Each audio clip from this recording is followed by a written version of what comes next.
Welcome to the series, What, Why, God, and this season, as you know, we are focusing on truth with a big T, and we're speaking to ministers and members and just questions that you might have that you want to have conversations with other people. And so we're welcoming back Missy Edgmon, our women's minister, and she's going to discuss the question, how can God exist when there's so much evil in the world? And it's an age-old question. I mean, this has been asked for millennia. Everybody asks this question, and it just keeps coming up. And I think because it's when you are hit by something really heavy, it's hard to not ask that question. And so you mentioned even, a lot of people say, does God even care? Yeah. And so you said also, when you were saying, does God even care, there's like a standard. So we've got to have some sort of a standard to rate if there's something evil or God and good. And so let's talk a little bit about that. Yeah, that I mean, kind of the classic apologist argument. If you're just going to have an intellectual argument, not even argument, just an explanation of talking about evil, and because there are some people who would say there is no such thing as evil, supposedly. In our conversation, I asked you, have you ever met anyone who ever said there wasn't such a thing as evil? I have not personally met anyone who says that. I know there are some faith, like Buddhism apparently says there's no actual evil, that when we achieve transcendence, we've gotten to this point of understanding there's not really evil or good, it's just sort of all one. But that's not our lived experience. And I have never met anybody who actually believes there's not such a thing as evil. And so the question becomes, how? How could there be God when there's also evil? Because the problems that usually people are asking, maybe they don't even realize the questions they're asking, but it could be something like, you know, our understanding of God is that God is all powerful. So if God is all powerful, then why doesn't he stop evil? And that must mean that he's not good in that case. Right, and that's kind of where that question comes from, right? Yeah. And so the standard being, if you know that something is evil, how do you know? Right, and so that's one of the things is it begs the question of, if you're saying that God should stop evil, or else he's not all powerful, or maybe he's not all good, and let's tackle that he's not good, then you're still appealing to something that's good. You know, if you're saying, well, God can't be good if he could stop evil and he doesn't stop evil, you're still appealing to something ultimately that's good. So all it does is kind of back the question up a little bit. Yeah. So, well, what is that then? Yeah. What is that standard that we keep falling back on? We keep going back to this idea that there is something that is purely good. Mm-hmm. And then the other kind of thing that people come to is this idea that, well, maybe God's just he's all good, but he's not all powerful. Mm-hmm. So you've got maybe this dualistic idea of the world of the evil thing, the evil one, what would that be? And then God, who's all good, but not all powerful. And somehow there's this battle between the two of them. But even still, in all of the language we have and all the way that we think, good is the standard. So if we're saying that something is evil, it's not evil. There isn't evil, like all by itself. It's compared to good. Yeah, yeah. So we just can't get away from this idea that there's something that's purely good. Yeah. And then the question becomes, you know, does God, who created the good? Who is like, what is this God? What is this good? What is this all good that would exist that's out there? Why do we keep having that idea of all something that's purely good, when really that's not been our lived experience? We have not felt, none of us can say that we have lived a life where we've just seen nothing that's evil in it. Yeah, and I think that's why that question keeps coming up. Yeah. But the problem too is that then, like, we've seen a lot of evil around the world lately. In the news these days, yes. And, you know, there are people hailing it as good. Yes. Yet they wouldn't if it were happening to them. And so sometimes I think we have blinders on to some of that sort of stuff, because it's like, well, if it's happening to me, it must be evil. But if it's happening to them, it's good. And so there's this weird dichotomy and juxtaposition of those two things, like a cognitive dissonance sometimes when people talk about that question of why is there evil in the world? Well, they don't recognize their own evil, right? That can cause some of these things. Yeah, and I think that I lost track of what I was just going to say about that. We were talking about they don't see their own evil. I was going to say that one of the things that we see these days, and maybe this has always been the case, but I really see it in our culture these days, is a shift. You were talking about how some people see something that's like what's going on in the news these days clearly as evil, and other people are saying, well, it's not evil, they're victims. Yeah. They're just victims that are responding to their victimhood. Right. And one thing that we're seeing these days is that everybody's in agreement that there is evil, but they're not in agreement on what the definition of evil is. Mm-hmm. And so practically one of the ways that works out is, let's just say in politics, people might have ideas about how to solve a problem. And traditionally, they've been on opposite ends maybe of how to solve a problem, but now we're not even in agreement about what the problem is to begin with. Yeah. And that's some of what's going on with the idea of evil in the world, is that people don't even agree what evil is, but everybody agrees there is evil. Yeah. So I think it just kind of keeps going back to what is the best explanation for all of this? Is it this idea of duality? Is the best explanation the idea that there's just some powerful evil force and some powerful purely good force, and they're constantly in battle with one another? Is the best explanation that it's like social structures and that there's victims and oppressors? That's a popular one that's been making the rounds these days. Or is it what the Bible explains to us, that it's a matter of sin, that it's a matter of an actual broken good, which I think speaks the best to our lived experience, because we do keep thinking there's something that's purely good. Everything is standard. The standard seems to be this pure good, and then evil would be something that's not pure good. And so where do we get this idea? Well, the Bible tells us that's actually how everything started, that we were created, everything was created out of love and pure goodness, and that it's sin itself that broke it, and it broke it in our own, and it broke all of our relationships. It broke our relationship with God, our relationships with each other, our relationship with the work that we were given to do with the earth itself. And so it's evil truly is in us, around us, it's through us. We're really stuck. Yeah. And so then if you see that as the problem, then the Bible also goes on to talk about the solution. Yeah. Yeah. And we talk a little bit about that, because some people think, oh, well, it's a karma thing, Yes. I created this, or they created their own problems, and it's all that. And we were talking about that, and you mentioned Job. Yes. And how that kind of speaks to that thought process humans have a little bit, the book of Job. So tell me about that. Yeah, Job really represents the wisest thinkers of the world at that time. And they said many of the same things that people will say these days, that, when you have these tragedies that come into your life, in the case of Job, he lost his family, he lost his financial security, he lost his health, he was having horrible marital problems, and his friends came along and sat with him quietly for a long time, and that was the right thing to do. But then once they started to speak, their suggestion was, the way things work is you do good, you get good. And if you do bad, you're going to get bad. So Job, what did you do? Yeah. You gotta really think this through, because you're missing something here, because this wouldn't have happened to you if you hadn't brought this on yourself. And the conversation keeps going on and on and on, and they are so insistent that that's the way it works. That's just the way it works. And that can be very tricky. I think a lot of people buy into this because there's some truth to that. Because, you're going to jail because you did something wrong 9 times out of 10. Occasionally, it's not correct, but most of the time, you're going to jail because you did something wrong. If you're in a situation, there are obviously situations that you're in because you created that situation. Right. But that's not always the case. That's not always the case. And the New Testament makes that clear. When Jesus was healing a blind man and you could see that they all thought that same way. They were like, well, who sinned?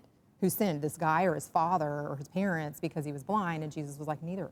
This was for the glory of God, that's beyond.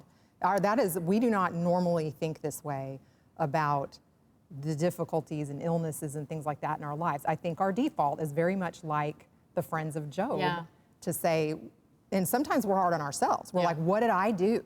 What did I do to deserve this? Why are my children turning out this way? Why did my health fail? Why did fill in the blank, and we blame ourselves, and maybe there's something that we should have been repenting of and that we can confess and we can move on, like the book of James says that. Yeah. And he says, you know, confess your sins to one another and so that you guys can be healed. We know that there's some link there, but then there are other times that it has nothing to do with that. And so it's something that, you know, it's something that the wisdom of God can help us understand, but we have to know him and trust in his character, which is where I land at the end of the book of Job. I was telling you, I used to hate the book of Job because I felt like, hate was an awfully strong word. My apologies. I did not like, I had a strong dislike for the book of Job because it just seemed to me like this poor guy, you know? I mean, he's been through so much, and not only that, but God was the one that pointed him out to begin with, and so he's getting all this stuff happen in his life. His friends are having this, you know, just really pressing on him to just confess, Job, you know, just give it up, recognize that you deserve this. And then after all that, when God comes on the scene, I used to read it like God kind of griped him out. Yeah. Like, okay, stand up, be a man. Yeah. Gird your loins. Yeah. Were you there when I created, you know, the lightning? Were you there when I created all the heavens and the stars? Are you the one that feeds the baby deer? Are you the one that brings the rains and the whole water cycle? And just thing after thing after thing until Job is overwhelmed. And I read it like he was sort Pointing of at like, him. yeah, like almost like Job was shut up. Yeah. But more recently, as I read it, I felt like what happened is I began to understand Job and his personality. Yeah. I have a child that's like this, who's very willing to engage, and he wants engagement. He would rather have engagement than be ignored, even if it's hard to hear. And that's the way Job was. I mean, you could see it. His friends kept after him, and he never stopped answering them. You know, it's not like he pouted and stopped talking to them. He kept answering them, and he kept saying, I want an answer from God, though, but I want an answer from God. Yeah. And so God finally gave him an answer. And it was an answer that overwhelmed him because God's presence is overwhelming. Yeah. But it brought him peace. Yeah. And that's what I finally saw, is that Job had a complete, like a newborn baby type peace after his encounter with God, when none of his circumstances had even changed. Yeah. And I personally have felt that in my life. I have felt God's complete peace through some difficulties. I've known other people who have described the same thing. There's something about God and his spirit that, to a certain extent, makes whatever it is that feels like evil not matter anymore. And it doesn't mean that evil doesn't exist. It just means that his presence is able to make it so that it doesn't define you, it doesn't crush you, It's like being in the arms of your dad when you were younger and you were scared of something, and he couldn't necessarily take away whatever you were scared of, but just being with your father or your mother or someone else when you're going through that time, you kind of feel that arms. And I think that conversation always, when I read the end of Job, I always thought of it as, you know, here's everything that I've done, and you are right here.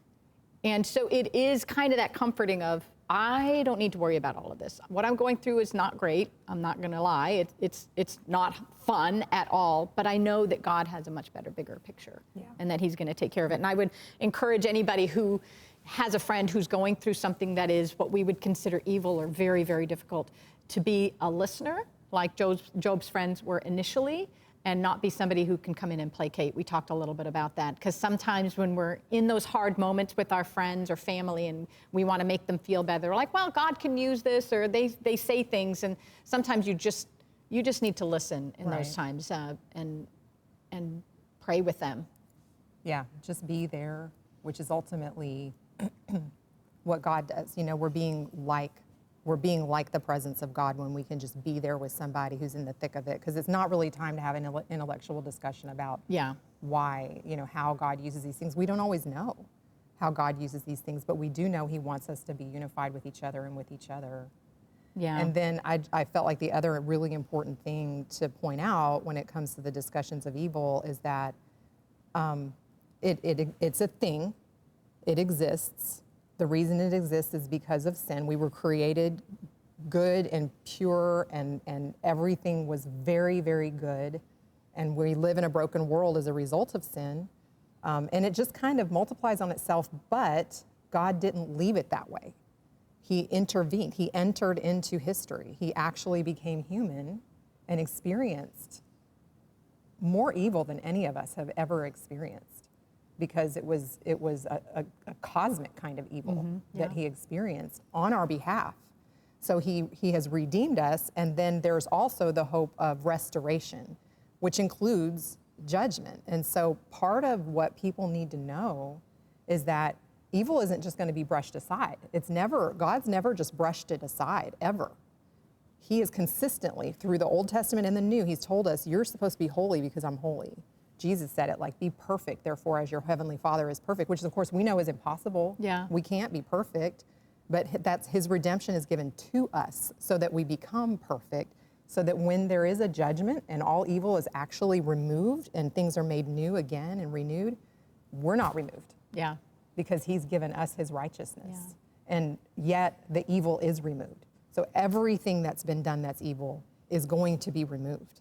And that's going to be a good day. Yeah. And that's something to look forward to, and that's something to hang on to, and something to pray for. Yeah. God definitely wants us to bring that righteousness into our world now as much as we can, but we can know that ultimate righteousness will be again. Yeah, and you know, a lot of people talk about what about justice, and why don't we see that all the time in all these situations? And you know, when you talk about evil and everything you said, the next question people will say with that is, well, what about natural disasters or things that I have no control over? It's not some person necessarily doing it to me. Why did the hurricane hit? Why did the tornado hit? Why was there an earthquake? Why was this? And those are tough questions. Those are tough questions, and a lot can be said. It's very complex. Like, the more you think about sin being the root of evil, the more you start to see it sort of has tendrils and everything. And one of the examples that I brought up was the 2010 earthquake in Haiti that killed so many people. But one of the reasons it killed so many people was because people were piled in, layer upon layer of people living in shoddily constructed buildings, when people knew better than to construct it like that. And they were in horribly impoverished neighborhoods because of generations of corruption within the government. And even the land itself has not been handled well. People are not taking care of the land. They strip it. So every time they have major water come through, it just creates landslides. So there's, starvation and all kinds of things already going on. And those things are because of people's sin. Yeah, it's compounded. It's compounded. And so the earthquake was the earthquake. But then when you have all these people piled in together because out of desperation, that's the only place they can live, and they're living in shoddily constructed things that just flatten. And that's the reason you have a lot of dead people. Yeah. Well, it's not just the earthquake. It's so much more than that. And not everything has that kind of situation, but a lot of things do. Yeah. When we really get to thinking about it. Yeah, and the beauty of what you were talking about recently, even in those situations, there's always hope. Yeah. God can enter into those situations. And sometimes, and please don't misunderstand this, but sometimes in those situations, that's when God can work his most miracles. And sometimes he has to bring us to our knees so that we know that we're not in control. And listen, I'm not saying that he purposefully put that sort of stuff in there. I mean, I don't understand it all. But I do know that in those situations, that's when most people reach out to God. Yeah, and I think hope. For me, I feel like just a major piece of prep work in your life in general is to know the character of God. And I like to do this little memory thing that God introduced himself in the second book of the Bible, chapter 34, verses 5, 6, and 7. When I teach classes, I kind of hammer in on this section of the Bible because God's introducing himself, and he says, I'm compassionate, and I'm gracious, and I'm slow to anger, and I'm full of faithful love, and I'm forgiving, like, of all kinds of sins, and I don't let the guilty go unpunished. Like, there's going to be justice, but this is God, and many times we make up our own God. We make him up maybe in our own image, or maybe in the image of of somebody that didn't treat us right when we were a child, you know, and we don't know the God who's revealed himself to us, but he has revealed himself to us, and he's told us what his character is like. And so if we meditate on that and ask him, show me how you're good in this. And I feel like he will, you know, because he wants us to know him. Yeah. And he is good. And you're right, if we kind of approach it that way, I think many times even the worst things can turn out to have beauty. Yeah, and I think sometimes we take on so much burden in all things. You know, when the evil stuff starts to come on, we feel like we got to tackle that ourselves, and we got to figure it out, and boy, this bad thing happened. And I think God's just saying, just turn to me. Just rest. Just kind of like Job at the end of Job, right? Yes. It's that baby, like there's a very powerful teacher that died the year of Harvey, whenever Harvey came through. I can't remember, 2017, I think. Nabil Qureshi. He's converted from Muslim. He became a powerful Christian teacher. Yes, I remember him. Yeah. I think he was only 35 when he passed away from stomach cancer. And he had a lot of Muslim people who were just cheering about the fact that he had cancer. And on social media, they would just be pounding on him, and they would be challenging his Christian teaching. And he was just consistently patient with the whole thing.